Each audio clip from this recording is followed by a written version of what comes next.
The longhouse is so ancient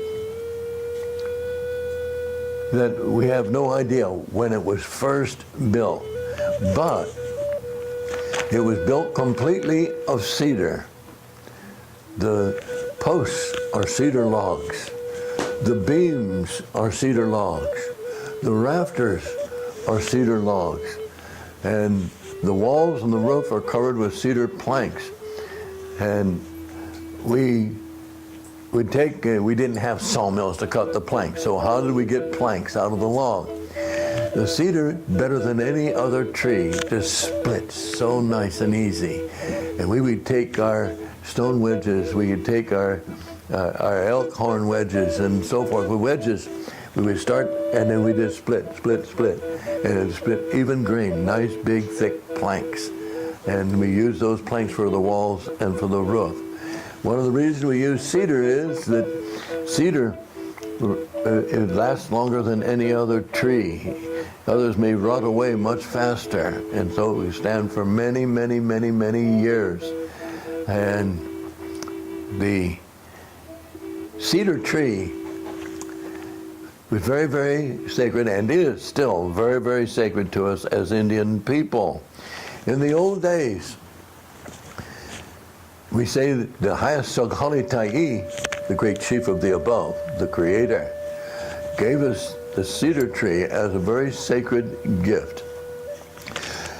For from the cedar tree came the shelters to live in, to protect us from the weather. From the cedar tree came our transportation, our canoes. From the cedar tree, we would take, our ladies would take the bark and the inner part of the bark from the tree and from the roots of the cedar tree and would weave our clothing.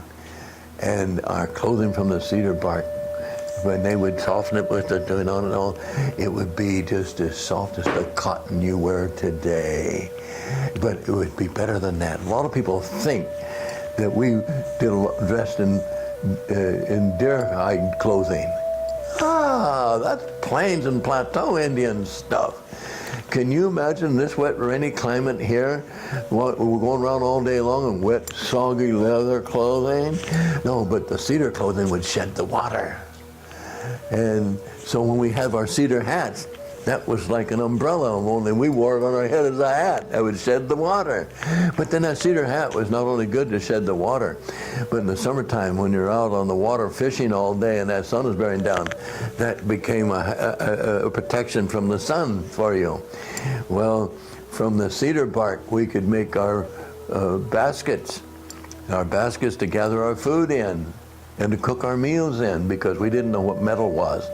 So we cook our meals in the basket, and we'd fill it with water, watertight basket.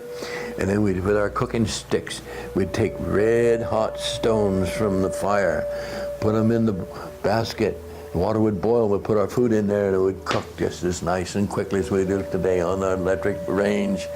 Oh, from the cedar bark, we make rope, and from the rope make nets and catch our fish and catch birds.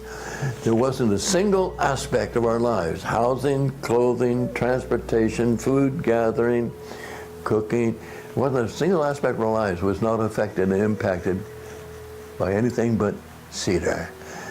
So the Creator was very gracious and very great in giving us the cedar tree, and that formed our home that we lived in.